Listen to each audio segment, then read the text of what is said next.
கடவுளுடன் காலை வணக்கம். புனித யோவான் எழுதிய நற்செய்தி 11ஆம் அதிகாரம் 19 முதல் 27 வரை உள்ள இறைவார்த்தைகள்.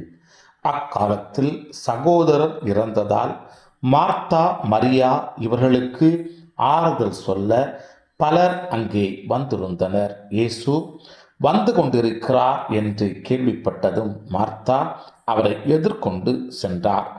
மரியா வீட்டில் இருந்து விட்டார். மார்த்தா இயேசுவை நோக்கி, ஆண்டவரே, நீர் இங்கே இருந்திருந்தால் என் சகோதரன் இறந்திருக்க மாட்டான். இப்போது கூட நீர் கடவுளிடம் கேட்பதையெல்லாம் அவர் உமக்கு கொடுப்பார் என்பது எனக்கு தெரியும் என்றார்.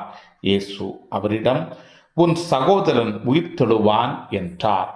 மார்த்தா அவரிடம், இறுதி நாள் உயிர்த்தெழுதலின் போது அவனும் உயிர்த்தெழுவான் என்று எனக்கு தெரியும் என்றார். இயேசு அவரிடம், உயிர்த்தெழுதலும் வாழ்வும் நானே. என்னிடம் நம்பிக்கை கொள்பவர் இறப்பிலும் வாழ்வார்.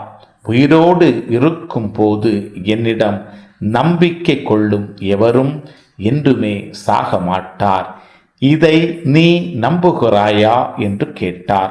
மார்த்தா அவரிடம், ஆம் ஆண்டவரே, நீரே மெசியா, நீரே இறைவன், நீரே உலகிற்கு வரவிருந்தவர் என நம்புகிறேன் என்றார். இது கிறிஸ்துவின் நற்செய்தி. இந்த நாள் இனிய நாளாக அமைய வாழ்த்துக்கள். பல பல பல புதுமைகள், பெருமைகள், இனிமைகள் இறங்கிய நல்ல நாள், ஒரு நல்ல நாள், நம் தேவன் தந்த நாள். இது நல்ல நாள், ஒரு நல்ல நாள், நம் தேவன் தந்த நாள்.